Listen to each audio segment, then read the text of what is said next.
perempuan yang diperangi oleh Linda Dewi, Elis, dan Ryan. Suruhan Bung Karno yang diperangi oleh Dwi. Kepala tentara yang diperangi oleh Hesti. Bung Tomo atau Soekarno yang diperangi oleh Asep. Pasukan perempuan yang diperangi oleh Sheila dan Bambang. Pasukan laki-laki yang diperangi oleh Agis dan Jiki. Dan yang menjadi warga adalah Iqbal, Rafael, Amanda, dan Rika. Selamat menyaksikan.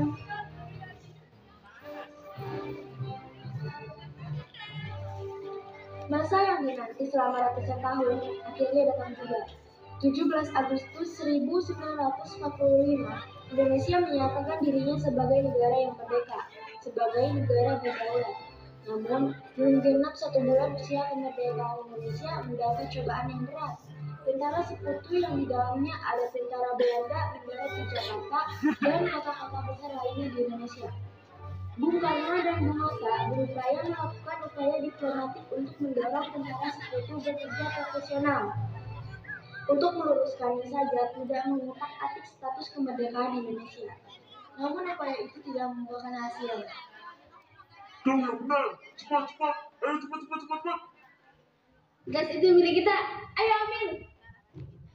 Atas saran Jenderal Besar Sudirman, Bung Karno diminta untuk mengirim utusan khusus kepada Raisul Akbar Nahdlatul Ulama Hadratul Syekh Kiai Haji Hasyim Asy'ari di Ponpes Tebuireng, Jombang. Tujuannya untuk meminta fatwa tentang hukum berjihad membela negara yang notabene bukan negara Islam seperti Indonesia. Kiai, saya utusan dari Bung Karno. Beliau menitipkan pesan. Apa pesan Bung Karno? Beliau berpesan, apakah hukumnya membela tanah air, bukan membela Allah, membela Islam, atau membela Al-Quran?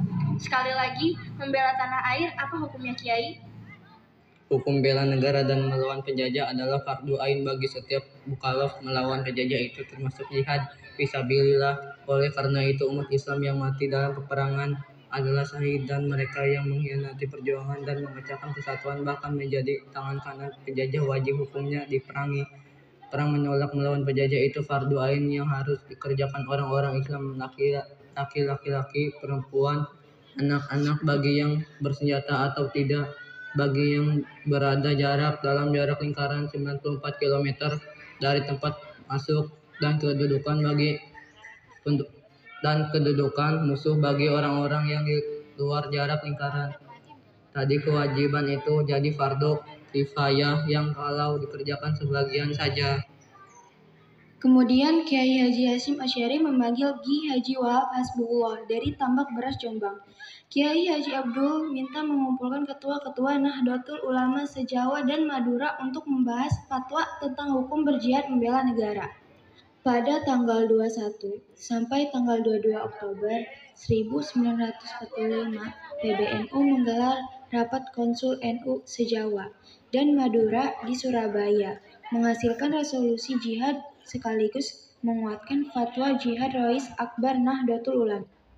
Bismillahirrahmanirrahim. Resolusi jihad Nahdlatul Ulama seluruh daerah Jawa Madura memohon dengan sangat kepada pemerintah Republik Indonesia supaya menentukan dan mengupayakan tindakan yang nyata dan sepadan terhadap usaha-usaha yang membahayakan kemerdekaan dan agama dan negara Indonesia, terutama dengan pihak Belanda dan kaki tangannya, supaya memerintahkan perjuangan yang bersifat sabilillah untuk tegaknya negara Republik Indonesia dan agama Islam. Selanjutnya kami berfatwa bahwa setiap muslim tua dan miskin sekalipun wajib memerangi orang kafir yang merintangi kemerdekaan. Pada tanggal 25 Oktober, pasukan Inggris mendarat di Surabaya dipimpin oleh Brigjen Malabi. Hanya berselang 3 hari, pasca resolusi jihad dicetuskan, Rp6.000 pasukan sekutu mendarat di Tanjung Perak, Surabaya, dengan persenjataan lengkap. Mendengar kedatangan pasukan penjajah, santri dan kiai dari penjuru Jatim bergerak menuju Surabaya, maka terjadilah pertempuran antara para pejuang Surabaya melawan sekutu.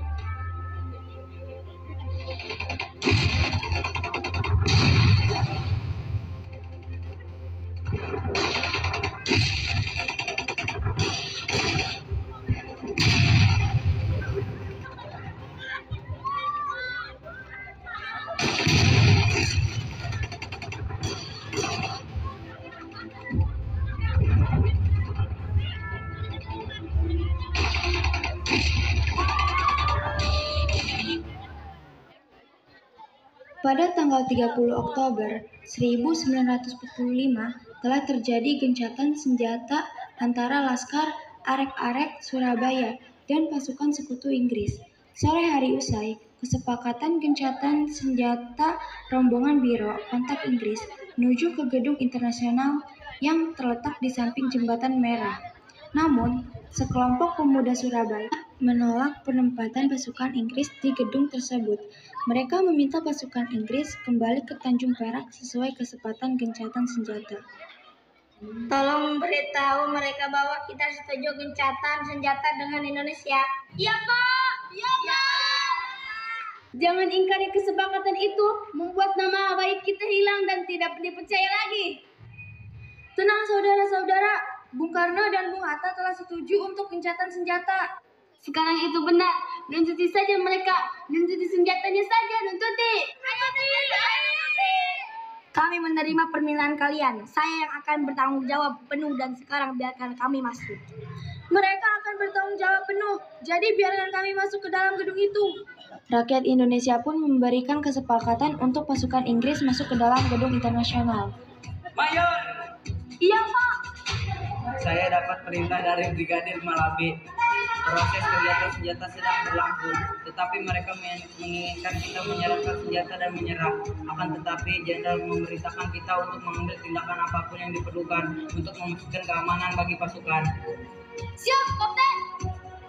Akhirnya terjadi ketegangan yang menyulut baku tembak di tempat ini secara mengejutkan.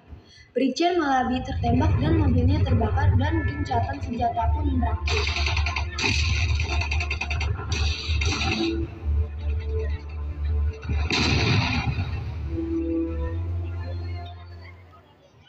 Pengganti Malabi, Jenderal Robert Masuch, mengultimatum Laskar Pejuang dan tentara Indonesia agar menyerahkan senjata kepada Inggris paling lambat 10 November 1945.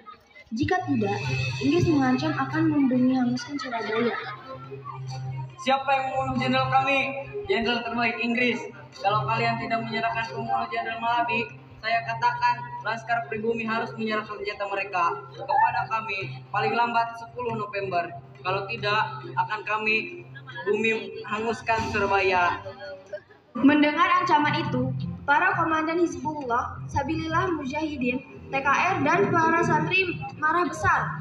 Ada pemuda bernama Sutomo yang sering disebut Bung Tomo Suwan kepada Kiai Haji Hashim Asy'ari. Ia meminta izin untuk menyiarkan dan menyebarkan resolusi jihad. Bismillahirrahmanirrahim. Merdeka! Saudara-saudara penduduk kota Surabaya, kita telah mengetahui bahwa hari ini tentara Inggris telah menyebarkan pamflet yang memberikan suatu ancaman untuk kita semua. Kita wajibkan untuk dalam waktu yang mereka tentukan menyerahkan senjata-senjata yang telah kita rebut dari tangannya tentara Jepang. Tetapi inilah jawabannya kita. Selama batang-batang Indonesia masih mempunyai daerah merah yang dapat membuat secari kain putih merah dan putih, maka selama ini tidak akan kita mau menyerah kepada siapa. Pada tanggal 10 November 1945, pertempuran kembali meluas menyambut berakhirnya ultimatum Afnei. Perang besar pun pecah. Ribuan pejuang Syahid pasukan Kiai Abbas berhasil memaksa pasukan Inggris kocar-kacir dan berhasil menembak jatuh 3 pesawat tempur RAF Inggris. Sepak terjang Belanda semakin mengkhawatirkan. Mereka menduduki tempat-tempat strategis. Allah, Bahkan kini Belanda sudah memasuki Singosari. Allah, Dan rakyat-rakyat yang tidak berdosa banyak yang menjadi korban. Masya Allah. Sepertinya Kiai kelelahan. Kiai, innalillahi rajiun. Indonesia telah berduka karena kehilangan Kiai Haji Hashim Asy'ari. Namun, perjuangan terus membara demi negara Persatuan Republik Indonesia. Walau pasca negara terekspos dengan baik. Pada hari ini, para santri telah mendeskualifikasikan perjuangan para santri dalam mempertahankan negara Kesatuan Republik Indonesia. Jangan lupakan sejarah. Baik.